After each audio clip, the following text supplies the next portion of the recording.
नमस्कार। मैं अरुण के शर्मा, एनालिस्ट वन थॉट, एक बार फिर से आपके सामने उपस्थित हूँ। आज दिल्ली में कैबिनेट की मीटिंग नहीं, रक्षा मामलों की संसदीय समिति की बैठक हो रही है इस समय। और उसके चलते ओबीसी साहब ने एक बयान भी दिया है। आईएसआईएस का मकसद भारत में हिंदू और मुसलमानों का आपसी बैर पैदा करना, झगड़े कराना, उनको एक दूसरे से प्रेम से नहीं रहने देना, ये बन गया है।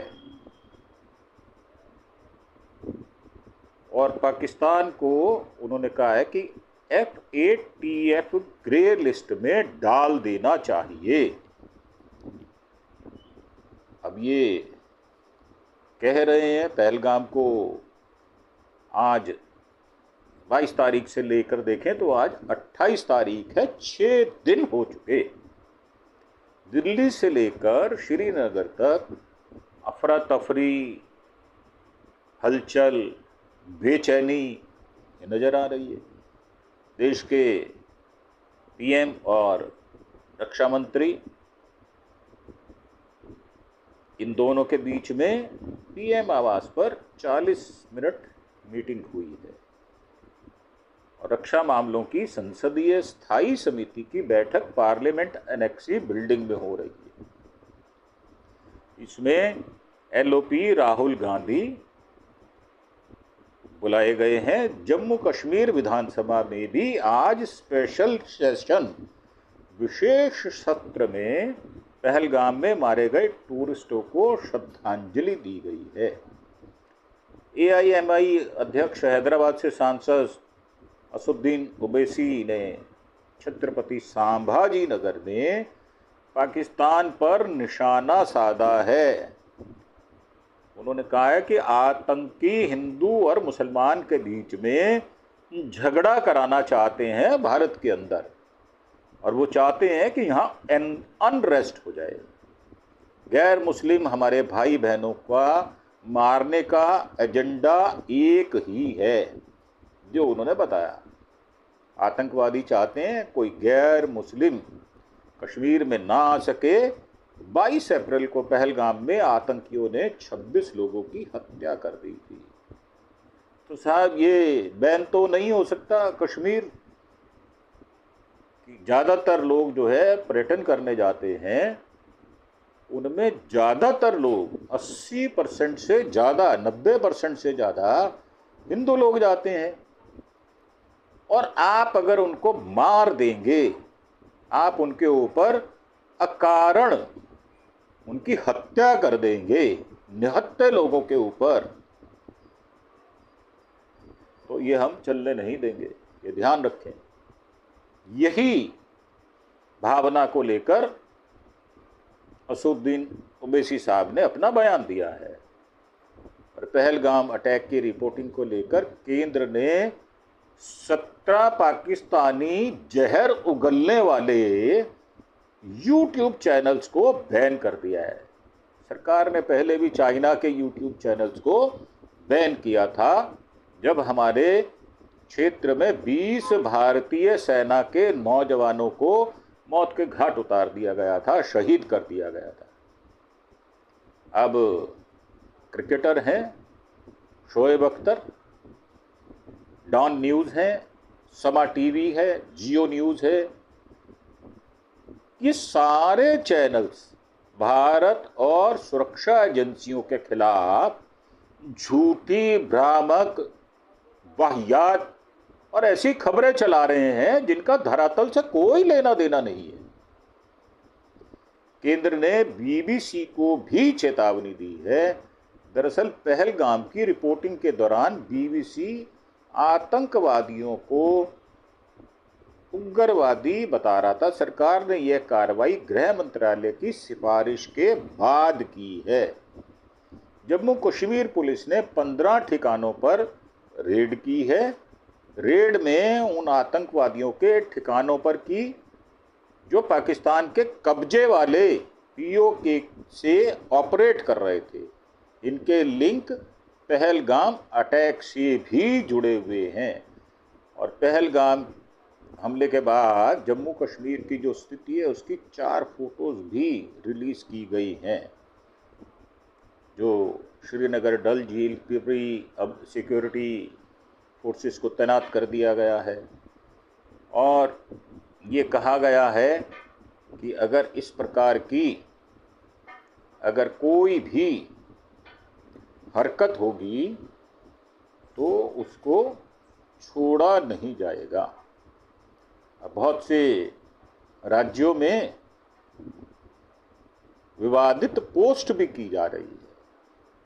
7 राज्यों में ऐसी जो पोस्ट की है उसमें 28 लोगों की गिरफ्तारी भी हो चुकी है। इनमें एक विधायक, पत्रकार, वकील और 23 स्टूडेंट्स बताए जाते हैं जो देश विरोधी टिप्पणी कर रहे थे। देश भर में पहलगाम हमले पर विवादित पोस्ट करने पर कई राज्यों में गिरफ्तारी की जा रही है। पहलगाम आतंकी हमले को लेकर सोशल मीडिया पर विवादित टिप्पणी करने पर 7 राज्यों के 28 लोगों को गिरफ्तार किया गया है।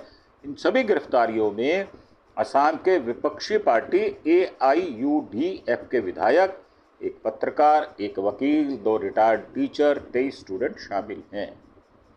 सोशल मीडिया पर विवादित पोस्ट करने पर उत्तर प्रदेश, मध्य प्रदेश, छत्तीसगढ़, झारखंड, आसाम, मेघालय, त्रिपुरा में भी गिरफ्तारियां हुई हैं और सबसे अधिक 16 गिरफ्तारियां आसाम में हुई हैं। एक विधायक है जिन पर राजद्रोह का केस भी दर्ज किया गया।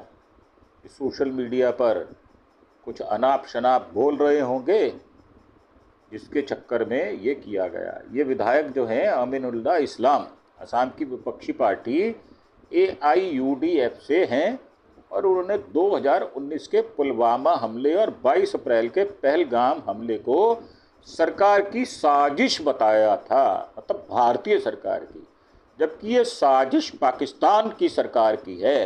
ये हमारा स्पष्ट मानना है। जो भी हिंदुस्तान की संप्रभुता, अखंडता पर प्रश्न चिन्ह खड़े करेगा उसको भारतीय सरकार को गिरफ्तार कर लाना चाहिए। वो किसी भी क्षेत्र से हो, किसी भी राज्य का हो, किसी भी धर्म का हो, अगर वो यहाँ वैमनस्य, नफरत फैलाने का काम करेगा तो उसको गिरफ्तार करना बनता है। और सरकार की साजिश बताया, राजद्रोह का केस दर्ज हो गया। 25 अप्रैल को उन्हें 4 दिन की हिरासत में भेज दिया गया है। और 3 राज्यों में, असम में 16, मध्य प्रदेश में 4, त्रिपुरा में 4, उत्तर प्रदेश में 1, झारखंड में 1 और मेघालय में भी एक व्यक्ति को गिरफ्तार किया गया है। मध्य प्रदेश के भोपाल में 25 अप्रैल को एक कॉलेज के गेस्ट लेक्चरर नसीम बानो ने व्हाट्सएप पर पहलगाम हमले को लेकर विवादित पोस्ट किया था। इस पर पुलिस ने लेक्चरर को हिरासत में ले लिया। छात्र संगठन ABVP ने कड़ी कार्रवाई की मांग भी की है। हालांकि लेक्चरर ने दावा किया कि वीडियो उसने नहीं बनाया, गलती से वीडियो व्हाट्सएप पर स्टेटस पर लग गया था। इससे पहले राज्य में ऐसे मामलों में 3 गिरफ्तारियां ऑलरेडी हो चुकी हैं। असम के पत्रकार, स्टूडेंट, त्रिपुरा के 2 रिटायर्ड शिक्षक भी गिरफ्तार किए गए हैं। अब असम में CM साहब ने कहा है, हेमंत बिस्वा शर्मा ने, जरूरत पड़ी तो NSA लगाएंगे। तो आप NSA लगाएं या उनको गिरफ्तार करें, परंतु अगर भारत में कोई अनरेस्ट फैलाने की कोशिश करेगा तो उसके खिलाफ कार्रवाई होगी। उसका धर्म, जाति, सांप्रदाय कुछ नहीं देखा जाएगा। सिर्फ ये देखा जाएगा कि ये भारत की संप्रभुता और अखंडता को खतरे में डाल रहा है, तो उसकी गिरफ्तारी होना संभव है। तो मेरे आपसे एक प्रार्थना है कि आप कोई ऐसी हरकत ना करें जिससे हिंदू मुसलमान का नरेशन गढ़ा जाता हो। और कोई भी नफरती बयान, जो इस समय सेंसिटिव समय है, कोई भी ऐसा नफरती बयान आप ना दें जिससे हिंदुस्तान में सभी धर्मों के लोगों की आपस में प्रेम कम हो, एक दूसरे को दुश्मन माने। ऐसा बिल्कुल मत करें। आपको बिल्कुल ये सख्त ताकीद है, ये सलाह दी जाती है कि आप भारत में रहते हैं, भारत का खाते हैं, भारत में नौकरी करते हैं, व्यापार करते हैं, यहाँ पैसा कमाते हैं, शादी करते हैं, अपने बच्चों का भरण पोषण करते हैं, तो भारत के प्रति वफादारी ये सबसे उच्च श्रेणी में रखी जाएगी। इसमें कोई समझौता होना नहीं चाहिए और होगा भी नहीं।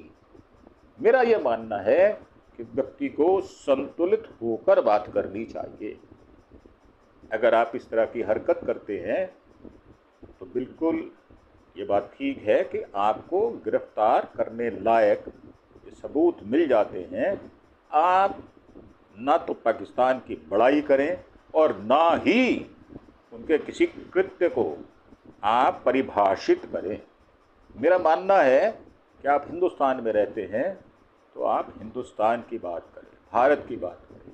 जो भारत में विभिन्न धर्मों के लोग रहते हैं उनमें प्रेम बढ़े, ऐसी बात करें। नफरत बढ़े, ऐसा मत करें आप। और नफरत का नतीजा आपने देख लिया कि 26 व्यक्ति पुरुषों को छांट छांट कर उन्होंने अलग कर दिया और अपने परिवारों से उनको दूर कर दिया, जहां से वो वापस भी नहीं आ सकते। तो इस तरह के अगर कोई पाकिस्तानी कृत्य करेंगे तो उनको भी भारतीय सरकार सजा देगी, ये बात निश्चित है, इसमें कोई दो राय नहीं है। और भारत सरकार इनके उपाय करने में लगी हुई है। धीरे धीरे हम राजनयिक तौर पर, सामाजिक तौर पर विश्व में जो देश हैं वो हमारे साथ खड़े हैं। इतना घिनौना कृत्य जो किया है, पूरे विश्व में आज तक किसी ने भी टूरिस्ट या पर्यटक पर इस तरह को उससे जान से मारने का काम नहीं किया। और जो पाकिस्तानी लोगों ने, पाकिस्तानी आतंकवादियों ने, जो कि स्पॉन्सर्ड हैं पाक सेना के जो चीफ हैं नजीर से, उन्होंने ही बहुत सारे खुद ही प्रमाण दे दिए कि हमने ही करवाया है। तो अगर कोई ऐसा काम करता है तो उसकी भत्सना होगी और जमकर होगी। मैं भारतीय होने के नाते, हिंदुस्तानी होने के नाते अपने देश के 146 करोड़ लोगों को ये प्रार्थना करता हूँ, रिक्वेस्ट करता हूँ, प्लीज़ आप संयमित होकर रहें। ऐसा व्यवहार करें जो देश के हितकर हो, जो देश में अनरेस्ट ना फैले, ऐसा काम करें। इसी के साथ आपसे विदा लेंगे। एक बार फिर से प्रार्थना, आप हमारे चैनल अरुण के शर्मा एनालिस्ट वन थॉट को प्लीज़ आप सब्सक्राइब अवश्य करें। और साथ ही अगर आपको हमारे विचार अच्छे लगते हैं तो इसे लाइक और शेयर भी करें। इसी के साथ थैंक यू, धन्यवाद, जय हिंद, जय भारत।